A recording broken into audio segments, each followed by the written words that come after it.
네, 최근에 게임주라고 하면 희비가 엇갈리는 모습을 보이고 있죠. 어떤 종목들은 상승을 크게 나타내면서 움직이고 있고 또 어떤 종목들은 오히려 우하향 곡선을 그리고 있는데요. 중국의 게임 업계에 대해서도 규제에 나서게 되면서 게임주들의 희비가 엇갈리고 있는 모습입니다.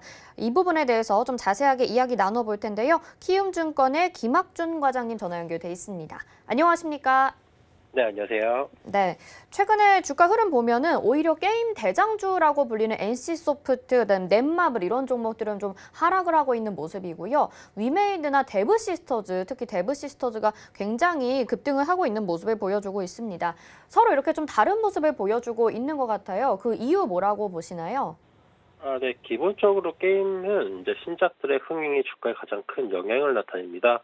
하지만 이제 예전과는 좀 다른 점은 이제 국내 게임사들이 대부분 다 이제 MMORPG를 중심으로 개발을 했었고, 국내 게임들이 대부분 1위부터 10위까지 순서로 봤었을 때 한 8개 게임 정도가 이제 MMORPG로 차지할 만큼 MMORPG 비중이 굉장히 높았었습니다. 그 MMORPG 같은 경우에 기본적으로 초고액 과금제를 중심으로 매출을 이제 구성하고 있는 부분인데요. 근데 최근에 이제 뭐 오딘이라든가 불소트를 통해서 이 고액 과금과 관련된 모델에 대해서 굉장히 유저들의 피로도가 높아진 것을 확인할 수가 있었습니다. 즉 유저당 과금액이 낮아지고 있어서 일일 활동 유저 수가 굉장히 더 중요해진 상황이라 보시면 될 것 같고요.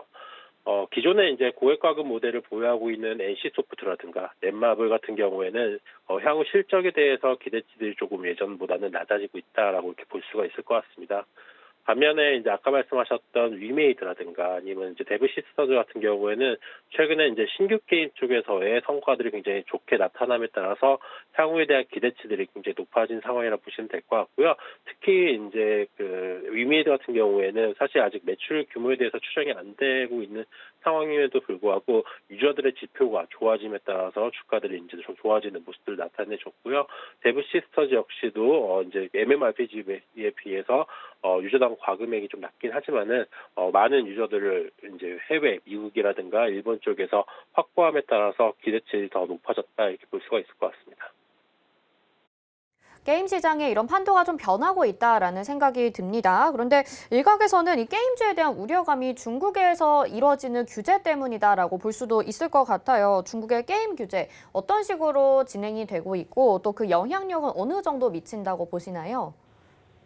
네, 일단은 그 중국에서의 그 게임 규제를 단순하게 게임 안의 틀에만 이제 놓고 볼 것이 아니라고 저는 보고 있습니다. 기본적으로 중국 정부 쪽에서 지금 규제를 하는 것이 교육, 엔터, 게임, 그 비테크에 이르기까지 다양한 방면으로 지금 규제가 이루어지고 있고요. 방향성을 좀 살펴보게 되면은 이제 좀 더 청소년들 중심으로 청소년들과 관련된 이제 문화적으로 다양한 부분들이 이제 유입이 되는 것들을 좀 차단시키기 위한 방향성으로 좀 진행이 된다고 저희는 판단하고 있습니다. 그 대표적인 예가 뭐 사교육을 제한한다던가 아니면 게임 시간을 줄인다던가 하는 식으로 지금 현재 진행이 되고 있는 상황이고요. 현재 이제 저희가 이제 우려하는 바들은 이제 중국 내에서 판호가 최근에 좀 지연이 되고 있다는 점입니다. 7월 이후에 아직까지 이제 내자 판호 역시도 안 나오고 있는 상황 때문에 그거에 대한 우려들이 이제 좀 이제 논란이 되고 있는 상황인데요. 저희 같은 경우는 이제 판단하기로는 지금 현재 그 게임 안에 이제 판호를 발급하기 전에 리뷰 시스템을 집어넣는 것들을 지금 테스트를 하고 있는 것으로 판단하고 있습니다. 그래서 그 부분이 이제 완료가 되고 난 다음에는 판호가 재개될 것으로 보고 있는 상황이고요. 저희가 이제 좀 집중해야 될 것은 일단은 중국 시장 같은 경우 성장성을 감안하게 되면은 청소년 쪽과 관련된 비중이 매우 영향이 낮습니다. 이미 텐센트 같은 경우에는 청소년과 관련된 부분을 2.6%에 불과하다라고 이제 얘기를 했습니다. 그럼에도 불구하고 중국 시장은 매년 대략 한 10% 정도씩 계속 성장하고 있기 때문에 이와 관련되어서 영향은 좀 적다라고 저희는 평가를 하고 있는 상황이고요. 더불어서 한국 게임이 몇 년 동안 이제 중국에서 신규 게임을 내지 못했었기 때문에 사실 한국 게임으로서는 중국 시장에서 어느 정도 규제가 있다 하더라도 진출만 할 수 있으면은 거기에서 모멘텀이 충분히 발생할 수 있다라고 저희는 이제 판단하고 있습니다.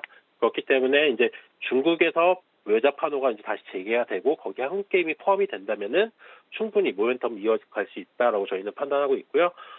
다만 이제 평가 기준 같은 경우에는 올해 이제 연말에 펄어비스에서 출시하는 검은 사막 M 중국 버전이 출시가 될 예정이기 때문에 거기서의 성과가 아무래도 그 평가 기준이 될 것으로 저희는 판단하고 있습니다. 네, 중국의 게임 규제는 청소년들을 대상으로 하기 때문에 크게 제약은 없을 것 같다라는 말씀을 국내 증시에서는 해주셨고요. 또 검은 사막 M의 그 중국에서 흥행 여부가 중요한 판로가 될 것 같다라는 말씀을 해주셨습니다. 그렇다면 전반적으로 지금 게임주들에 대해서는 전망이나 투자 전략 어떻게 세워보면 좋을까요? 네, 앞서 말씀드린 것처럼 이제 국내에서의 성과는 MMORPG의 고액 과금 모델이 하향될 것으로 이제 저희는 전망하고 있고요. 더불어서 이제 예전에 이제 리니지 M이 보여줬었던 그런 큰 매출액 성과는 좀 이제 더 이상 나오기 어렵지 않을까라고 판단을 하고 있습니다. 거기에서 이제 새로운 장르가 나타나거나 아니면 좀 더 많은 유저들을 포획할 수 있는 그런 게임들이 나오게 되면은 좀 변화할 수 있겠지만은 현재와 같은 MMORPG 스타일의 게임들이 나오게 되면은 비슷한 흐름들을 나타낼 것으로 저희는 보고 있는 상황이고요. 저희는 이제 해외 매출 비중이 높은 업체들 그리고 많은 유저들을 보유한 업체들의 가치가 높아질 것으로 보고 있습니다. 더불어서 이제 중국 시장에서의 기회를 가진 업체들을 중점적으로 좀 더 봐야 된다라고 말씀을 드리고 있는 상황입니다. 이에 따라서 이제 저희 당사에서는 관심 종목으로 펄어비스를 제시하고 있습니다. 펄어비스 같은 경우에는 기본적으로 검은 사막을 통해서 해외 유저들의 풀을 넓혔고요. 그 다음에 올해 아까 말씀드린 대로 연말에 중국 검은 사막 M이 출시가 예정되어 있기 때문에 모멘텀적으로도 충분히 확대가 될 여지가 있습니다. 이후에도 내년에는 붉은 사막, 그 다음에 2023년도에는 도깨비를 통해서 해외 유저들의 그런 기대치가 많이 높아지고 있는 상황이기 때문에 향후 이제 신작에 대한 모멘텀들이 더 추가적으로 발휘될 여지가 있어서 관심 종목으로 말씀드리고 있습니다.